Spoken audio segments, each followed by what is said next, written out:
সবচাইতে বেশি জান্নাতে প্রবেশ করাবে যে আমল, বিষ্ণু বললেন, এক হচ্ছে আল্লাহর ভয়, আরেক হচ্ছে সর্বোত্তম আচরণ। প্রিয় ভাইরা, ইসলামের মেজাজটাকে চিনে নেন, ইসলামের এসেন্সটাকে বুঝে নেন। আমরা ভালো আচরণকে গুরুত্ব দিতে চাই না। অনেক নামাজি লোক দেখবেন নামাজ পড়তে পড়তে কপালে কালো দাগ ফেলে দিচ্ছে, বাসায় বউয়ের সাথে খারাপ আচরণ করে, খিটখিটে মেজাজের, প্রতিবেশীর সাথে শুধু ঝগড়া, কলিগদের সাথে ঝগড়া, মারামারি, দুঃসম্পর্ক, এরকম আছে না? নাই বলেন, আছে না? কিন্তু নামাজি, অনেক বড় হাজি, একদিনও কোরআন তেলাওয়াত মিস হয় না।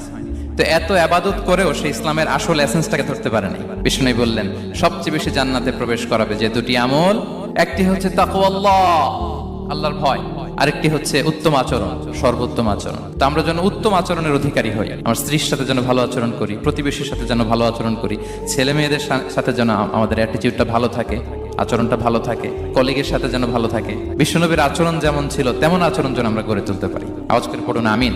সুনানে আবু দাউদের এক